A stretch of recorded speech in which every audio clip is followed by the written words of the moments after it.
तो 9th class के important topic बता रहा हूँ। देखिए फेडरल बोर्ड ये नहीं कह रहा कि आपके इसी बुक से क्वेश्चन आएगा, टॉपिक से। भाई टॉपिक को आप जो है प्रिपेयर करो। पहले चैप्टर से लॉज ऑफ एक्सपोनेंट से रिलेटेड एक क्वेश्चन आएगा, दूसरे चैप्टर में से यूज लॉग टेबल से क्वेश्चन आएगा, तीसरे में से सेट में से जिसमें वेन डायग्राम वगैरह, फिर चौथे चैप्टर के अंदर बहुत इंपॉर्टेंट चैप्टर है, बहुत इंपॉर्टेंट चैप्टर है। पहला जो टॉपिक आएगा वो आपके क्यूबिक फार्मूले वगैरह है, जिसमें फार्मूला वगैरह को क्लोज करते हो, ठीक है, शॉर्ट क्वेश्चन के अंदर। फिर वो स्क्वायर रूट वाला आएगा बाय डिवीजन मेथड, ठीक हो गया। और फिर वो सिंप्लीफिकेशन वाला सवाल आएगा, जिसके अंदर आप लोग फैक्टर्स बनाते हो, फार्मूला क्लोज करते हो, फार्मूला ओपन करते हो और सिंप्लीफिकेशन करके सिंपलेस्ट फॉर्म के अंदर आते हो, ठीक हो गया। फिर आते हैं पांचवा चैप्टर लीनियर इक्वेशन, वो तो ईजी है, उसमें आप मॉड शॉर्ट के क्वेश्चन कर लेने, ठीक हो गया। चैप्टर 6 को बेशक आप 7 को छोड़ देना, ठीक हो गया। अब 6 कौन सा आई थिंक याद नहीं है।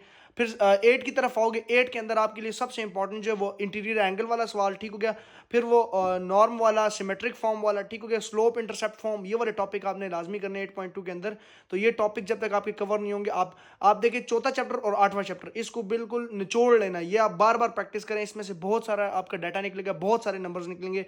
तो 8.1 भी इंपॉर्टेंट, 8.2 भी इंपॉर्टेंट और 8.3 भी इंपॉर्टेंट है, ठीक है। 9-10 चैप्टर फिलहाल के लिए छोड़ दो। 11 चैप्टर के अंदर आ जाना, वो मीन मॉड मीडियन वाला टॉपिक कर लेना, हिस्टोग्राम पॉलीगॉन इनके जो है ग्राफ वगैरह बना लेना।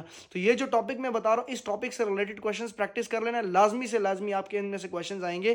तो ये आप रिपीट करने के लिए आपको मैं डिस्क्रिप्शन में दे दूंगा, उसमें देख लेना, ये आपको टॉपिक मिल जाएंगे, ठीक हो गया।